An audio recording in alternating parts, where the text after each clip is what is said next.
మద్యం కుంభకోణంలో మాజీ మంత్రి నారాయణ స్వామిని నిన్న సిట్ అధికారులు విచారణ చేశారు. ఆ విచారణ తర్వాత నారాయణ స్వామి దగ్గర నుంచి సిట్ అధికారులు ల్యాప్టాప్ని, సెల్ ఫోన్ని స్వాధీనం చేసుకోగా దాంట్లో సంచలనమైనటువంటి సమాచారం వెలుగులోకి వచ్చినట్లుగా కొన్ని వార్తలు వస్తూ ఉన్నాయి. ఈ నేపథ్యంలోనే ఈ అంశం మీద మనం పూర్తి స్థాయిలో విశ్లేషణ చేసుకున్నాం. ప్రస్తుతం మనతో పాటున్నారు ప్రముఖ రాజకీయ విశ్లేషకులు, ప్రముఖ సీనియర్ జర్నలిస్ట్ డివిఎస్ గారు. వారితో మాట్లాడదాం. సార్ నమస్తే. సార్ నమస్తే. మద్యం కుంభకోణంలో భాగంగా మాజీ మంత్రి నారాయణ స్వామి గారిని నిన్న సిట్ అధికారులు విచారించారు. ఆ విచారణ తరువాత నారాయణ స్వామి గారి దగ్గర నుంచి ఒక ల్యాప్టాప్ని, సెల్ ఫోన్ని స్వాధీనం చేసుకున్నారు సిట్ అధికారులు. ఆ ల్యాప్టాప్లో, సెల్ ఫోన్లో ఒక సంచలనమైనటువంటి సమాచారం ఉన్నట్లుగా, ఈ మద్యం కుంభకోణానికి సంబంధించినటువంటి కొన్ని డీటెయిల్స్ కూడా ఉన్నట్లుగా, అవి సిట్ అధికారులకు దొరికినట్లుగా కొన్ని వార్తలు వస్తున్నాయి. వాటిని ఎలా చూడాల్సి? ఈ అవినీతి కుంభకోణాల్లో నిందితులైనటువంటి వ్యక్తుల సెల్ ఫోన్లు, ల్యాప్టాప్లు స్వాధీనం చేసుకున్నప్పుడల్లా జనంలో ఆసక్తి, ఉత్కంఠ. ఇప్పుడు కవిత ఢిల్లీ లిక్కర్ స్కామ్లో ఆమె ఒక 11-12 సెల్ ఫోన్లు తీసుకుని వచ్చింది, కవర్లో పెట్టుకుని వచ్చి ఇచ్చింది. లేకపోతే ఇక్కడ ఏపీ లిక్కర్ స్కామ్లో ఆయన ఎవరో వెంకటేష్ నాయుడు, అతను ఏదో వీడియోలు బయటకు వచ్చాయి. ఆ వీడియోల్లో మనం కట్టల డబ్బులు, జానా బెత్త ఏదో లెక్కేసేపండి 40 లక్షలు, 4 కోట్లు, 5 కోట్లు అని లెక్క చూపించాడు ఎవరు? వెంకటేష్ నాయుడు. లేకపోతే వెంకటేష్ నాయుడు తమన్నాతో ఫోటోలు, స్పెషల్ ఫ్లైట్లో తిరగటం, జగన్మోహన్ రెడ్డి వెంకటేష్ నాయుడు, విజయసాయి రెడ్డి వెంకటేష్ నాయుడు, చెవిరెడ్డి భాస్కర్ రెడ్డి ఇతను దిగిన ఫోటోలు. అసలు ఇప్పుడు ఈయనెవరు? ఇప్పుడు మన ఎక్సైజ్ మాజీ మంత్రి, డిప్యూటీ సీఎం నారాయణ స్వామి నిన్న విచారించారు. అంతకుముందు ఆయన అనేక సార్లు రమ్మన్నా ఆయన సిట్ విచారణకి రాలేదు. అనారోగ్యమని, సీనియర్ సిటిజన్ అని, 76 ఏళ్ళు ఉంటాయి వయసు ఉంటుంది. కాకపోతే ఒకటి ఏదో వీడియో కాల్లోనో ఏదో కొంత విచారించినట్టున్నారు అప్పట్లో. నిన్న వచ్చి పడ్డారు పుత్తూరు. నిన్న అక్కడ పుత్తూరులో ఒక అడ్వకేట్ హల్చల్ చేశాడంట. ఏంటి మరి వైసీపీ అక్కడ ఉన్నటువంటి అడ్వకేట్ ఎవరో అతనేంటి, అసలు ఎలా వస్తారు మీరు, నోటీస్ లేకుండా ఎలా వస్తారు? ఇప్పుడు మీరు ఇంట్రాగేషన్ చేస్తే మరి ఏదైనా జరిగితే ఆయనకి ఆ విచారణలో ఆయన ఆందోళన పడి ఏదైనా అయిందనుకో, మీరు బాధ్యత వహిస్తారా? అసలు ఆయన మీరే ప్రశ్న, దానికి ఆందోళన ఎందుకు ఉంటుంది? ఆయన అడిగే ప్రశ్నలు ఏవో వాటి ప్రతిమ నాకు ఇవ్వండి ముందు. అసలు వాళ్ళు పైకి కిందకి చూశారంట సిట్టాడు. ఏంటి, అరే మేము రమ్మన్నా ఆయన రాలేదు, ఆయన వచ్చుంటే మేము రావాల్సిన అవసరం ఉండేది కాదంటూ సరే మామూలుగా జరిగిపోయింది. ఒక 6-7 గంటలు విచారించారు. ప్రశ్నల వర్షం కురిపించినట్టుగా తెలుస్తుంది. ఏంటి సార్, ఉక్కిరి బిక్కిరి అయ్యారా? ఇప్పుడు నారాయణ స్వామి ఏళ్లను ఉక్కిరి చేస్తాడు. ఓకే, ఆయన ఏంటి, ఆయన కొంచెం బోళాగా మాట్లాడతాడు, ఉన్నట్టు మాట్లాడతాడు. తను ఏమని చెప్పాడు, బయటకు వచ్చినాక 4 ప్రశ్నలు అడిగారు, కూల్గా సమాధానం చెప్పాను అన్నాడు. ఆయన కూల్గా సమాధానం చెప్పడమేమో కానీ ఇక్కడ హాట్. ఇక్కడ జగన్మోహన్ రెడ్డి మామూలు హాట్ కాదనమాట. ఏం కొంప ముంచుతాడో, పుట్టె మునుగుద్దా, జగన్ పుట్టె ముంచుతాడా ఇవాళ నారాయణ స్వామి అని వాళ్ళు భయపడిపోయారు. వెంటనే పెద్దిరెడ్డి రామచంద్రారెడ్డి ములాఖత్కి వెళ్ళాడు. ఆయన టెన్షన్ అయింది. ఇప్పుడు మిథున్ రెడ్డితో ఇన్నాళ్ళు ములాఖత్తు మామూలుగా కరెక్ట్గా విచారణ జరిగే టైంలో ఎందుకు వెళ్ళారు? తండ్రి కొడుకులు ఎంత ఆందోళన పడ్డారంటే ఆ ములాఖత్తులో నీకు అక్కడే కనపడుతుంది. పొరపాటున నారాయణ స్వామి ఒకటి చెప్పా ఇంకోటి చెప్తాడా? నారాయణ స్వామి ఏంటి, ఆయన రాజకీయ జీవితం ఆయన ఒక 6-7 సార్లు కంటెస్ట్ చేశాడు. అటు కాంగ్రెస్ పార్టీ, ఇటు వైఎస్ఆర్ కాంగ్రెస్ పార్టీ 3 సార్లు గెలిచాడు.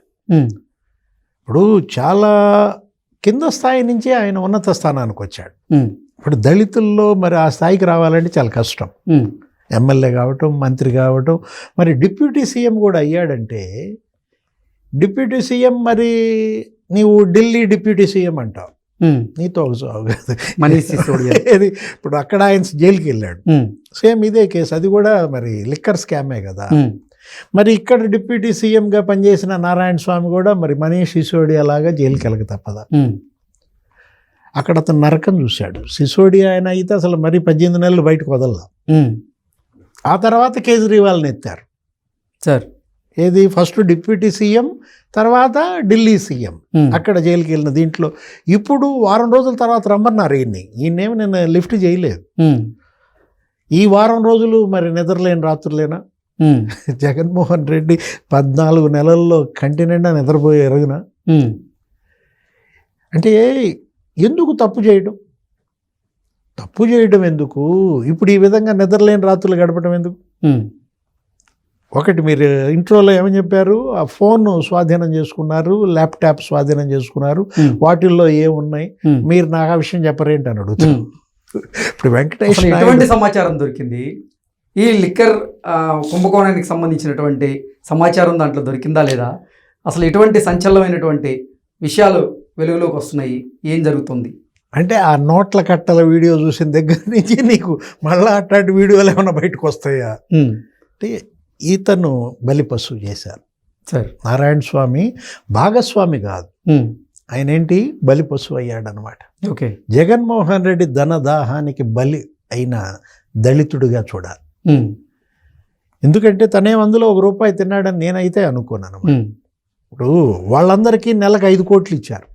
ఎవరికి? లోక్సభ సభ్యుడిగా ఉన్నటువంటి అప్పటి మిథున్ రెడ్డి, లేకపోతే రాజ్యసభ సభ్యుడిగా ఉన్నట్టు విజయసాయి రెడ్డికి కూడా 1 ఏడాది 2 ఏళ్ళు ఇచ్చారు. తర్వాత విజయసాయి రెడ్డికి ఆపారన్నారు. 50 లక్షల చొప్పున నెలకు కొంతమందికి ఇచ్చారు, 20 లక్షల చొప్పున నెలకు కొంతమందికి ఇచ్చారు. మరి ఈయన ఏ ఖాతాలో ఉన్నాడు? నారాయణ స్వామికి ఎంత అందాయి మొత్తాలు? ఒకటే ప్రశ్న అడిగింది, లిక్కర్ పాలసీ తయారీలో మీ పాత్ర ఏంటి?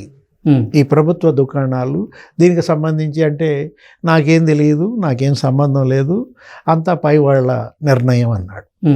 ఆ పైవాడు ఎవరు అని అడిగారు. పైవాడి పేరు చెబితే పైకే అన్నాడు.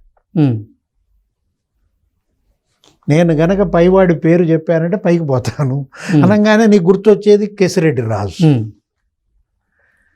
అంతిమ లబ్ధిదారు పేరు చెబితే అంతిమ గడియలే అన్నాడు. ఇప్పుడు డిప్యూటీ సీఎం కన్నా పైవాడు ఎవరో చెప్పును? ఇంకా సీఎంఏ కదా, అది ఎవరైనా చెప్తారు కదా. జగన్మోహన్ రెడ్డి దీనికి కర్త కర్మ క్రియ. మద్యం కుంభకోణం, జగన్ లోభం, ఇవాళ లక్షల మంది చనిపోయారు. కొన్ని లక్షల మంది కిడ్నీసు మరి లివరు దెబ్బతిన్నాయి. ఎక్కడి నుంచి వస్తారు? ఎక్కడి నుంచి ఆ కుటుంబాలను నిలబెట్టగలం? 1 కోటి కుటుంబాలు ఆర్థికంగా నాశనం అయ్యాయి ఈ జే బ్రాండ్స్ మద్యం వల్ల. కాబట్టి వాళ్ళకి న్యాయం చేయాలి. మీరు ఇప్పటివరకు 12 మందిని అరెస్ట్ చేశారు, రేపొద్దున నారాయణ స్వామిని అరెస్ట్ చేస్తారు, లేకపోతే జగన్మోహన్ అరెస్ట్ చేస్తారు. ఈ అరెస్టుల వల్ల వాళ్ళకి న్యాయం జరుగుద్దా?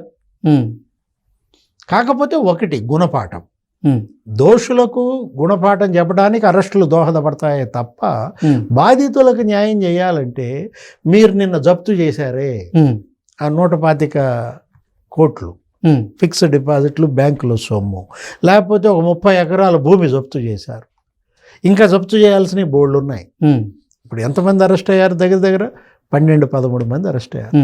దీంట్లో మీరు అందరి లిస్ట్ ఇచ్చారు, ఎవరెవరు ఎంతెంత కొన్నారు అనేది. ధనంజయ రెడ్డి ఎంత కొన్నాడు, బాలాజీ గోవిందప్ప ఎంత కొన్నాడు, కృష్ణమోహన్ రెడ్డి ఎవరెవరి పేరు మీద ఎంతెంత కొన్నాడు, చెవిరెడ్డి భాస్కర్ రెడ్డి 5 ఏళ్లలో చెవిరెడ్డి భాస్కర్ రెడ్డి ఆయన కుటుంబం ఏమేం కొన్నారు, ఏ కంపెనీలు పెట్టారు, కొలంబోలో ఆయన వ్యాపారాలేంటి. వెంకటేష్ నాయుడు కూడా కొలంబో వెళ్తూ పట్టుకొచ్చారు. అట్లాగే విదేశాల్లో Tanzania, Zimbabwe, Thailand, Dubai, America అక్కడక్కడ ఎవరెవరు ఏ కంపెనీలు పెట్టారు, కొన్ని వేల కోట్లు. ఓకే. ఆ మొత్తం జప్తు చేయాలి.